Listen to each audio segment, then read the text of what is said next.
tivemos reunião na residência oficial no dia de hoje com uma quantidade de líderes bem expressiva para tratarmos justamente de alguns projetos de infraconstitucionais, 3, e na sequência decidirmos a votação do código. Diferente do que muitos alardeiam, o código está bastante discutido, bem analisado, com muitas emendas, se for o caso, com destaques. A discussão será ampla, pode ser no dia de hoje, no dia de amanhã, e nós deveremos terminar essa discussão aqui na Câmara. Os 3 projetos do Senado tiveram acordo? Como é que ficou? Você falou que vota mesmo? Não, tem um projeto com relação à cota de mulheres que precisa ser amadurecido, inclusive pela própria bancada. Nós estamos esperando uma posição. Nós temos uma sensibilidade muito forte com relação a esse sentido, mas há uma diferença do ótimo para o ideal e para o possível, né? Então elas ficaram de analisar e a gente ter uma composição. Esse assunto ficou mais à parte. Com relação às sobras, houve um acordo bastante amplo de 80% do quociente e 20% do que cada parlamentar ou cada candidato terá que ter em relação ao quociente eleitoral, né? Isso ficou bastante sedimentado. Com relação a tempo de TV, como essa questão não tem anualidade, é para fundo partidário e propaganda partidária, vai ficar para depois, sem pressa. Com maior discussão do tema, não houve consenso. Então hoje seria sobras e o código? Sobras, mulheres, se tiver alguma determinação, e o código. Ok? Vocês vão começar agora? Que horas? Agora. Finaliza até Tá bom, amanhã? ontem teve uma reunião.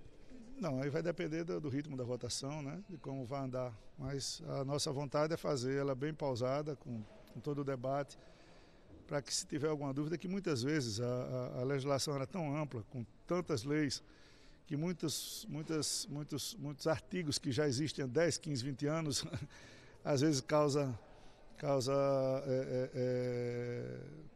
um tipo de surpreensão pelos próprios parlamentares, né? Que não conheciam, ou que alguns partidos não usavam, e acham que isso é inovação do Código, quando a legislação já existia e muitas vezes não tinha esse conhecimento dela, talvez até por não uso. Mas agora tudo vem às claras e eu espero que a votação transcorra normalmente, com muito debate que houve.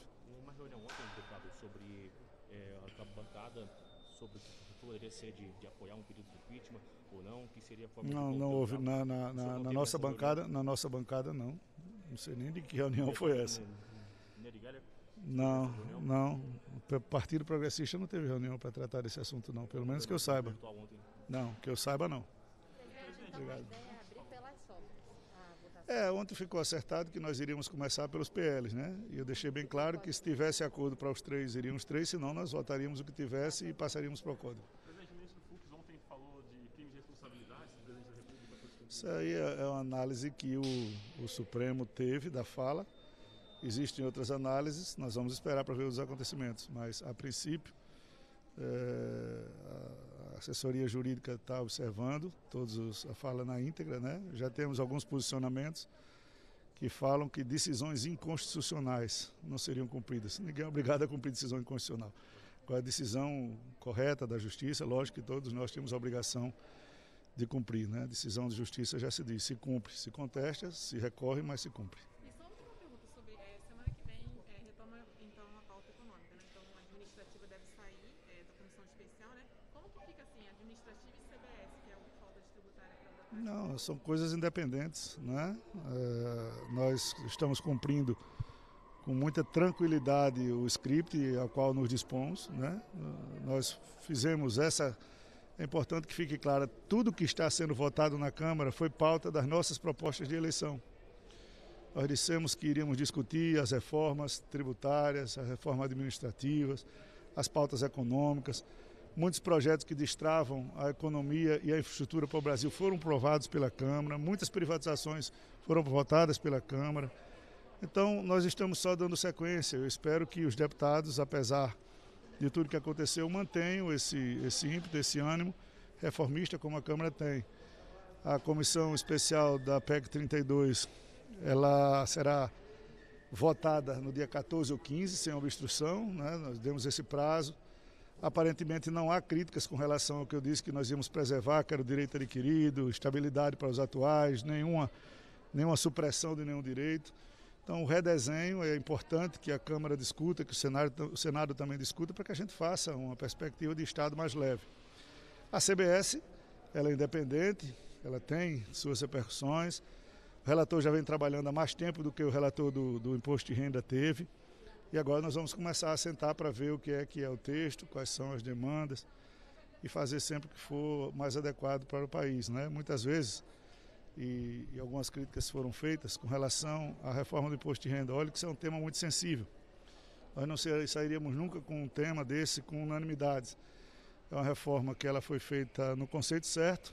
Está o Senado com a sua capacidade de casa revisora para discutir o tema com sobriedade, com isenção, para que se puder aprimorar, se tiver alguma coisa que possa realmente aprimorar o texto, que aprimore, a Câmara saberá reconhecer, saberá votar.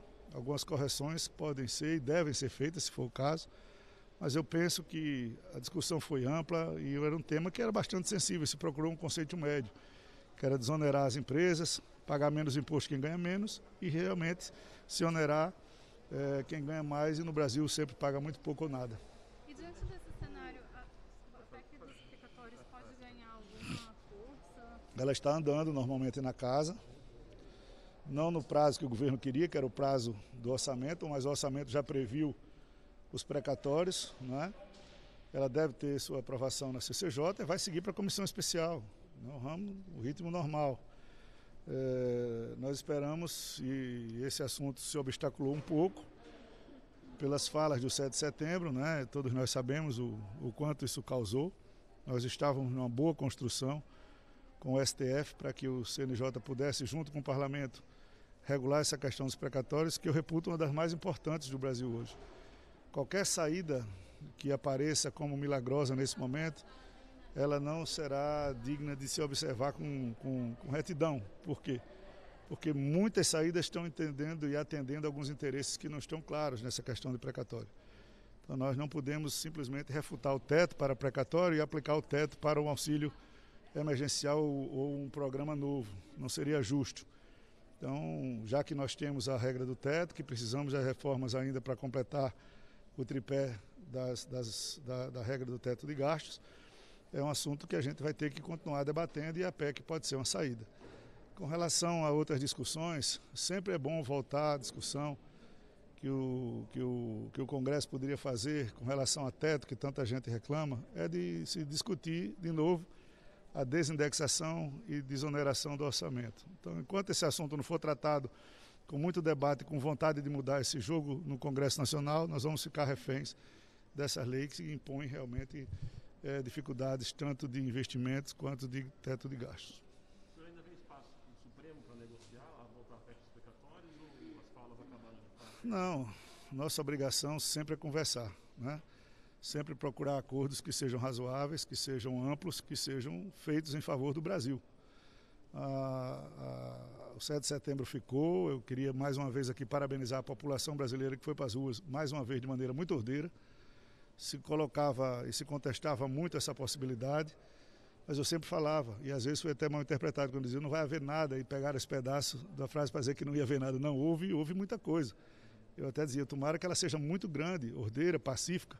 Nós estamos acostumados com manifestações desde 2013, que venham por qualquer motivo, a população tem o direito de ir para a rua. Elas vieram ordeiramente, pacificamente, e por isso, parabéns. O que aconteceu a mais ou a menos é da política, a gente vai ter que sair compreendendo quais são as facilidades e as dificuldades e que o Brasil pense, os três poderes, em torno de se encontrar um caminho para governar o país num momento de tanta apreensão, de tantas necessidades, como crise energética, a questão dos precatórios, a questão da inflação, a questão da fome, né? Tem muitas, a saída da pandemia, que graças a Deus todos os indicativos nos apontam com uma saída promissora, então temos que trabalhar focados nisso. Obrigado, gente, eu vou ter que ir para a sessão. Nunca houve. Isso aí foi, eu acho que um erro de comunicação. Obrigado.